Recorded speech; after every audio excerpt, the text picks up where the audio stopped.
What's up, guys? Back in the kitchen. Nigeria files a lawsuit to overturn crypto ban, seeks BTC, Bitcoin, commodity status. Let's read this a little bit further. A Nigerian Bitcoin proponent has launched a lawsuit challenging government restrictions on owning, using, and trading digital assets.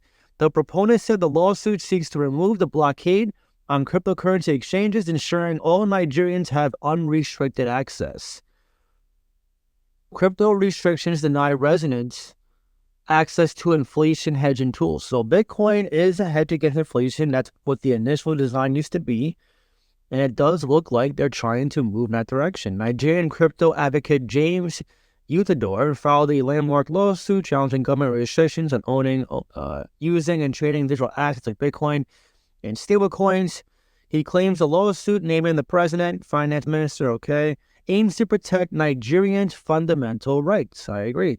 In an August 9th social media post, he argued that restrictions imposed by government agencies and regulators infringe on the rights of digital asset holders and those who wish to own them. By the way, El Salvador also uses Bitcoin as currency. So this will be great if Nigeria gets on board too. It's just you want to see worldwide adoption.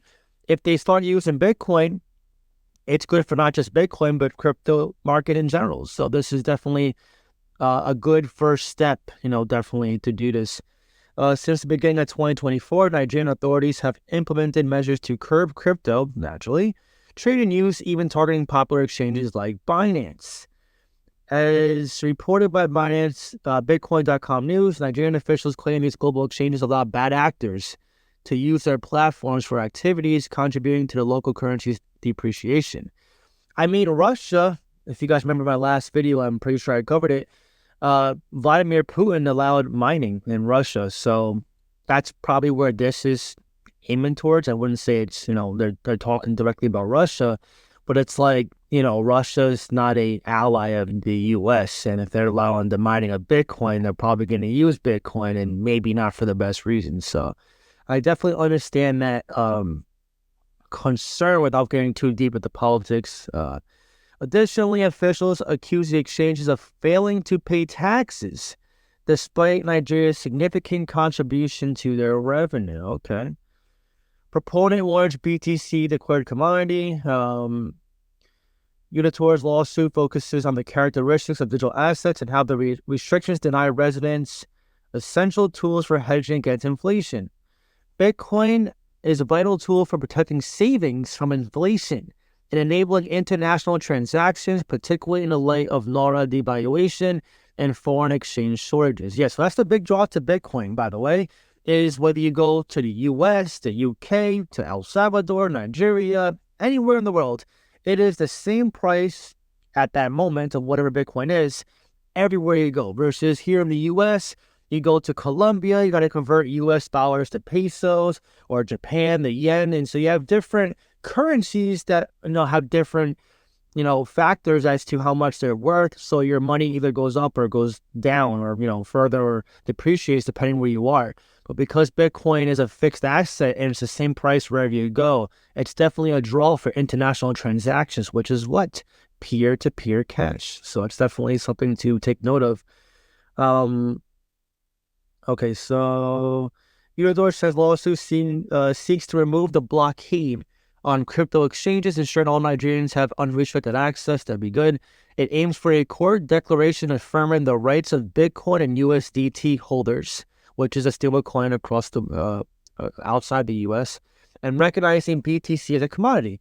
The lawsuit also names the Central Bank of Nigeria, the Securities and Exchange Commission, SEC, naturally, Economic and Financial Crimes Commission as defendants, the Nigerian police. Okay, so this is great. And the reason why I wanted to read this article is because right now we're seeing Bitcoin still in the 60K range. We have the end of summer drawing near. We got interest rates that have yet to be cut. We got the elections coming later this year. A lot of catalysts. If you're not buying these dips now, I got a few questions saying, hey, John, when do you think these altcoins will rally? For me, that's the wrong question to ask. I don't mean like wrong, like it's a bad question. I mean like, if you are in crypto right now, if you've been in crypto for any period of time, you know these discounts are going to be evaporated very quick. They're going to go away very quick. Maybe it lasts a couple months, another month, who knows? Rest of this year, maybe. Best case scenario, I say best case, maybe it's worst case to you. But at some point, they're going to go away. And if you're so focused on rallies, but you don't have big enough positions to make any decent profit, then you shouldn't be focusing on when the market's going to recover.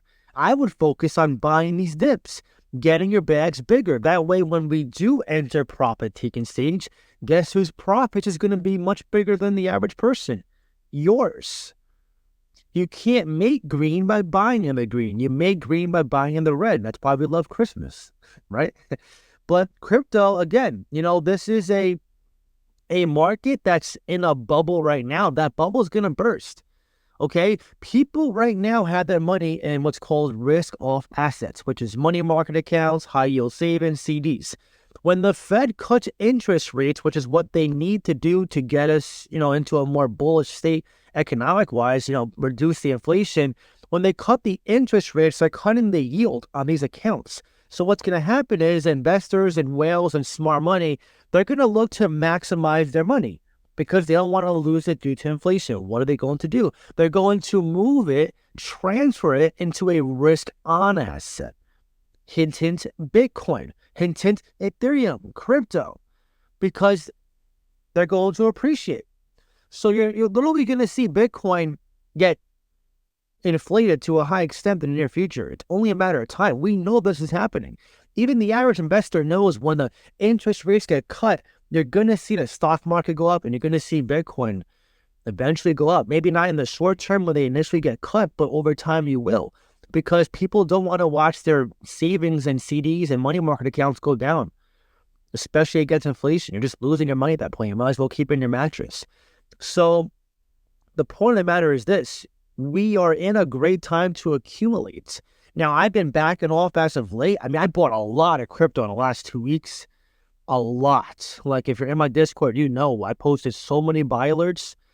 It's crazy. I bought so much crypto at very good discounts. But I'm looking at my watch list now, and it's actually hard to ignore these discounts as well. We just have so many good discounts right now. Literally, any crypto, any altcoin right now is discounted, including Ethereum. So I'm telling you, even if you've been investing into the market and maybe you took some time off because your bags are packed, this could be a good time even for you if you have some cash on the side to start, buying some discounts. And if you feel like you're strapped for cash, which the majority of you are, instead of pointing fingers and saying, I wish, it's easy for you to say this, do something about it. Work a side hustle. If you can't, sacrifice. I know it's summer. I know you want to go out drinking, going to the pools, going on vacations, hanging out with your relatives. Totally get it. But if you want to change your life, you got to unfortunately make a sacrifice. You can't be feeling your best on the days where you want to change your life the most. Okay? When you feel good, it's usually after the fact, the outcome of the sacrifice and work you put in to get to that point, not up, lean to that point. So for this case, it really does matter who's grinding, who's sacrificing, who's working overtime, who's working a side hustle, who's not spending so much money, who's selling some things to make ends meet. Honestly, it's going to be a you versus you scenario. So whatever you can do during this time, which it's running out. Time is running out. I don't always say, but John, you always say this. I'm telling you right now, these discounts are going away. Bitcoin is above 60K right now. Could it go lower? Yeah, sure. It could go back to 50K again. Who knows? The point of the matter is, everyone thinks the sky's falling. Right now the focus is World War III is coming. That never changes. Focus on these discounts. Do whatever it takes to ensure you make a lot of profits. You can't make a lot of profit if you don't make moves during the times where the market is red, like today. And by the way, if you want to reach out to me, talk to me, see crypto I'm buying, selling, trading next, be a part of private live streams and conference call Q&A, see my portfolio, see my profit-taking course, be a part of a diverse group of financial investors who want to be financially free, which over 45 already have made 6 to 7 figures. Then I encourage you to join Patreon and Discord. I'll leave a link in the pinned comments down below. It would be awesome to see there. But anyways, now I want to hear from you. How do you feel about this article with Nigeria? And do you think the market will recover before the summer ends or later on this year? Drop your comment down below. and let me know. If you enjoyed this video, please leave a like. Really helps so much. That being said, I hope you have a great day, and I'll see you next time.